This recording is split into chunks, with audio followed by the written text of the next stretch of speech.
Group 4ல JA விஓக்கான second counselling லிஸ்ட்டை TNPSC release பண்ணியிருக்காங்க. அதுதான் இந்த லிஸ்ட்டு. Counselling date March 28. எங்கே நடக்கும் அப்படின்னா டிஎன்பிஎஸ்சி ஆஃபீஸில் தான் நடக்கும். இந்த லிஸ்ட்டில் யார் ரிஜிஸ்டர் நம்பர் இருக்கோ அவங்கெல்லாம் உங்கள் சர்டிஃபிகேட்டை ஓடிஆர் அக்கௌண்ட்டில் அப்லோட் பண்ணணும். என்னைக்குள்ளே அப்லோட் பண்ணணும் அப்படின்னா மார்ச் 18லேருந்து மார்ச் 22க்குள்ளே நீங்கள் அப்லோட் பண்ணணும்.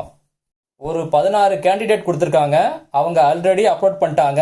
அவங்க மறுபடியும் அப்லோட் பண்ண தேவையில்லை. அந்த ரிஜிஸ்டர் நம்பரும் இந்த லிஸ்ட்டில் இருக்குது.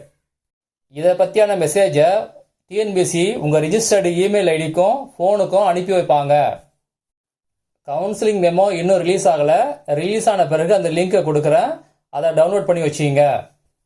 இப்போ என்ன ரேஷியோவில் அனுப்பியிருக்காங்க அப்படின்னா 1:3 அந்த ரேஷியோவில் அனுப்பியிருக்காங்க.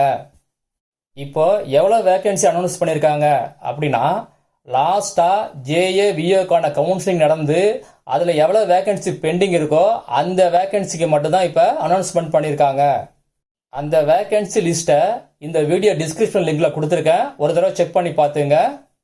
இந்த செகண்ட் கவுன்சிலிங் லிஸ்ட்டு கூட லிங்க் கொடுத்துருக்கேன் வீடியோ டிஸ்கிரிப்ஷனில். ஒரு தடவை செக் பண்ணி பார்த்துங்க.